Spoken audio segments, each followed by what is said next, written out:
What's up, tribe? How you guys doing? Go ahead and hit that subscribe button. I hope you like this video.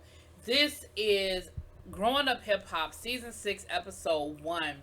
So first of all, I got some beef with y'all.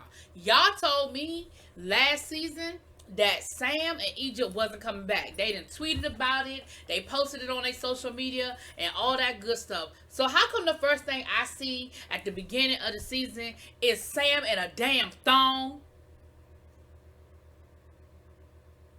I mean, they talking about the fact that, he set up this OnlyFans, which we all know. I mean, if you follow them on social media, you know Sam got this OnlyFans. I don't know what he does on his OnlyFans, and I do not give a damn. But it seems as though they was, money was getting funny during the pandemic. Later on in the episode, he whining and complaining, talking about some he can't do rap and he can't do this and he can't do that because everybody's accusing him of using Egypt. No, that's why you can't. No, that's not why you can't do rap. That's not why. You can't do rap because don't nobody want to hear what the fuck you doing. No, nobody cares enough about you using Egypt to not book you if you really make good music. Let's be clear.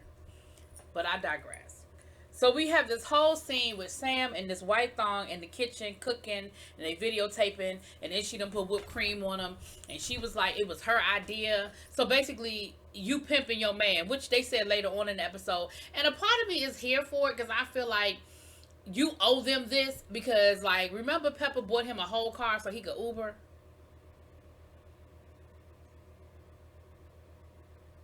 And remember he'd been living with Egypt in the house, the apartment that Pepper paid for. So I feel like you owe them that.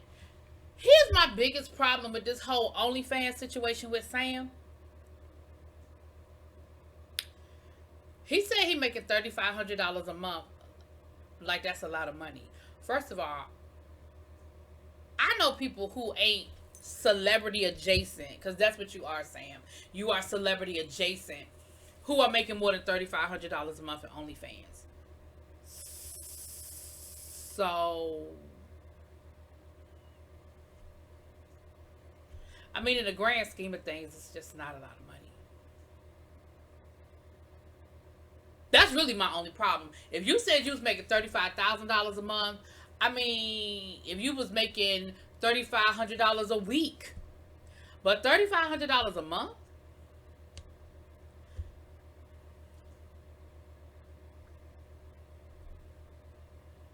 Okay.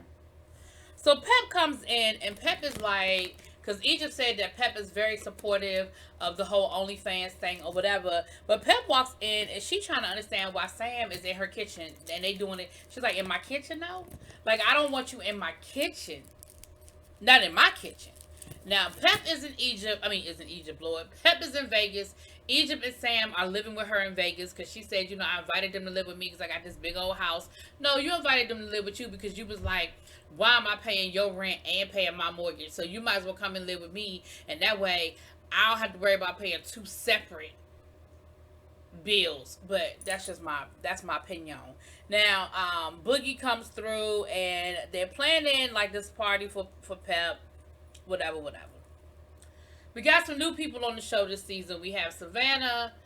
No, it's Savannah. Shit, and Stevie J and Stevie J's son. And listen, here's what we see here. Stevie J comes through being the sleazy Stevie J that he is. Allegedly. Uh, Stevie J is renting this house for his son. He graduated from college. He did the things he was supposed to do. Sahara,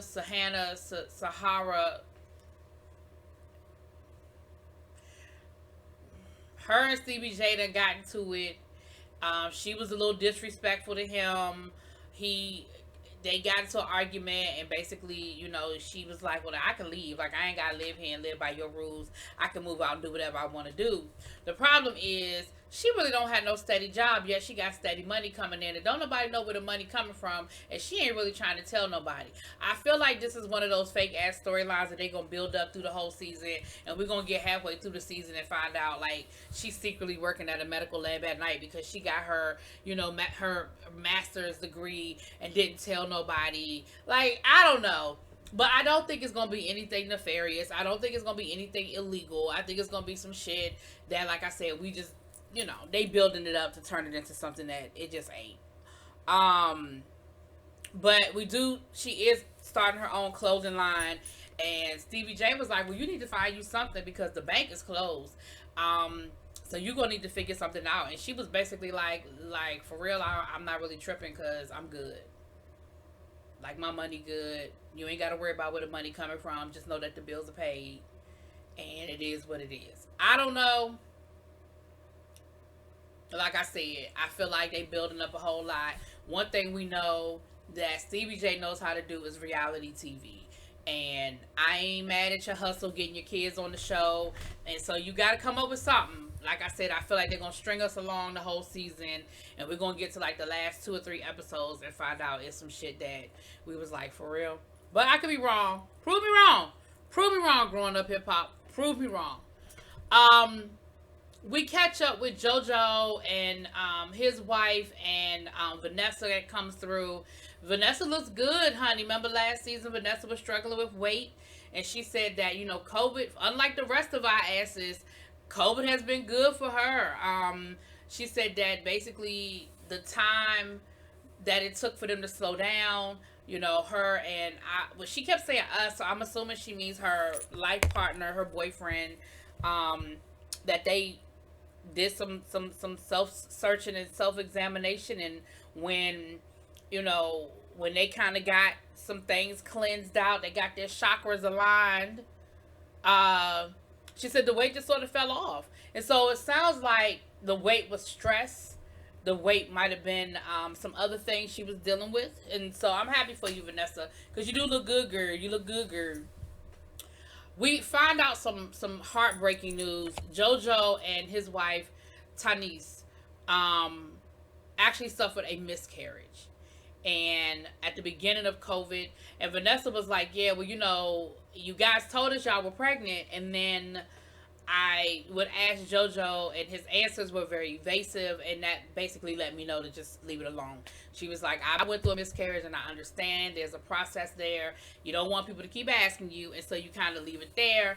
But they did open up about it, and what I will say is congratulations to them, because they did announce on social media, I want to say it was last week, that she is pregnant, and I guess she's far enough along in her pregnancy that they felt comfortable sharing it with everybody. So congratulations to them.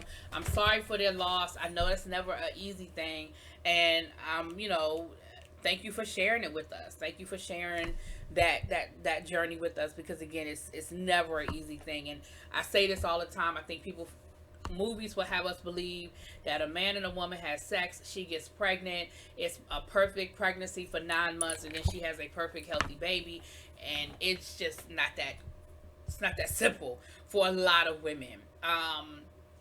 They talk about the fact that Angela is in love, honey, which of course we know, we saw all over social media. But I think the two of them ain't together no more. But I don't know. We'll find out. I mean, we know they filmed this, so we'll see. I'm sure at some point we'll find out if they still together or not, child. And that's pretty much it with them. We got JoJo, we got Eric Wright Jr., we got Lil Fizz. They meeting up at the Remedy Room. Come to find out, it is a dispensary. And basically, during the pandemic, Eric Jr. got into weed. And he said that his company has net, I want to say he said $30 million. Since they started. Listen, there's money in weed. If you can get in where you fit in. I told y'all I've been buying a lot of cannabis stock. I mean, I don't have the connections to get into the weed business per se, but baby, I've been buying up the stock as much as I can, and it has been making money. Now, I ain't rich by no stretch of nobody's imagination, but definitely the stock has been going up. So I'm here for it. Glad to see it, Eric. And he brought up a very ironic point. He said, I always wonder what my dad would think and how my dad would feel about the fact that, I'm out here got this legal hustle on something that, you know, we used to go to jail for. And I feel like if Eazy-E had survived, Eazy-E was such a revolutionary when it came to business. I mean, he was one of the first to turn drug money into legal money in music. He wasn't the first to do it, but one of the first to do it. And I feel like he will probably be doing the same thing. I feel like he probably would be investing because he definitely was a visionary when it came to that. Now, Savannah, Sahara is hanging out with Lil Fizz and them because she the new girl on the show, so they gotta get her in. And what we find out is that Eric is inviting everybody to come to Vegas because Pep is having her birthday party. I want to say it's her 50th, but don't quote me on that. And so they're all going down to Vegas. Eric said, listen, I'm going to give me an Airbnb. We'll fly down. I'll take care of, basically, I'll take care of all of that. But I want us to go down there. Now, Fizz is like, yeah, I'm going to go to Vegas. But, I ain't going to no damn party. Because, Fizz and Sam left off last season with beef. And JoJo was like, I go, but I really don't know what's going on with me and Sam. Because at the end of the day, he was on live talking shit about me, and I didn't know we had beef. Like, I thought we was good. So, I'll go and all that good stuff, but we really need to get to the bottom of what's going on because I don't have no problems with Sam. And I don't know why he got a problem with me.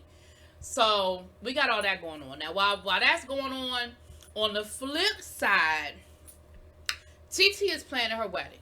TT and Egypt and Pep are still not on speaking terms. They still are not in a good place. She said that they didn't call her after she had the baby. They didn't call her after she got engaged. No congratulations. No, hey, how you doing? No, can we see the baby? None of that. So she said we really, truly just are not in a good place. And at the end of the day,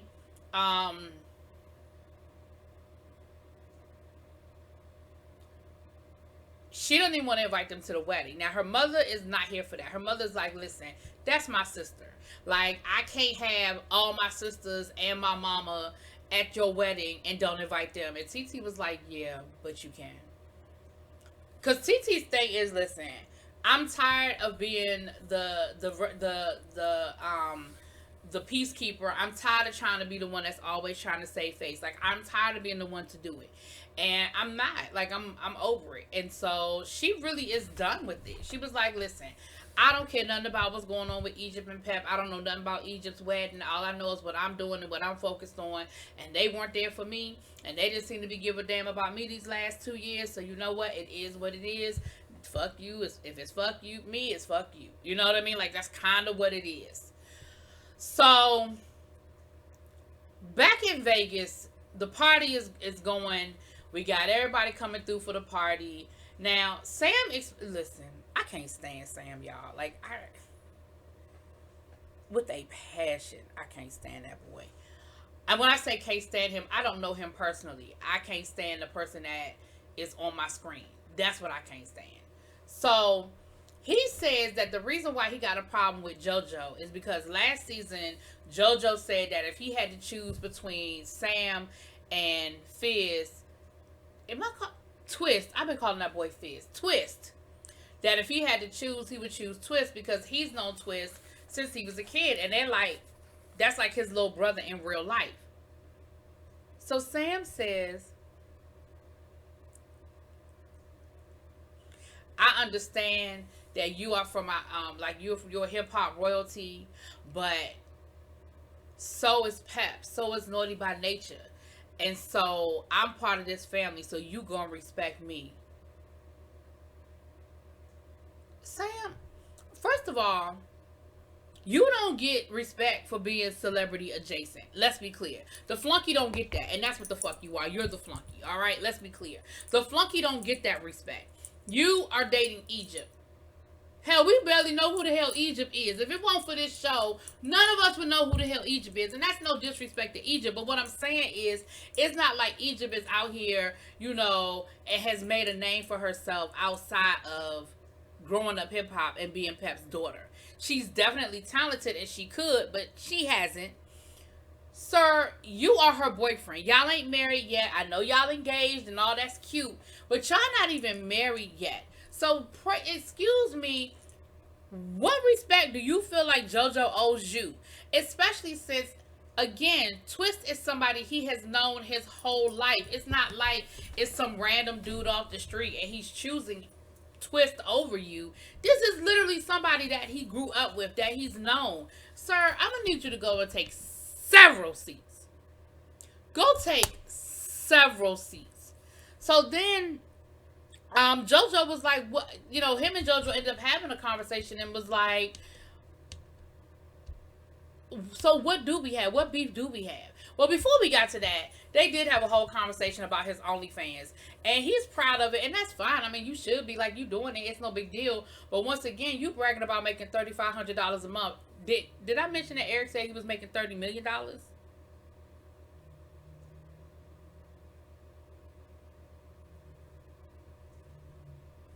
And that's when he was trying to say that the only reason that he's doing that because he can't book a gig because everybody thinks that he's using Egypt. Again, sir, don't nobody care. If club promoters thought they could make money off of you, they wouldn't give a damn if you was sleeping with Pep and Egypt at the same damn time. If they thought people was gonna buy them tickets. Let's be clear. Ain't nobody booking you because don't nobody want to hear what the fuck you talking about.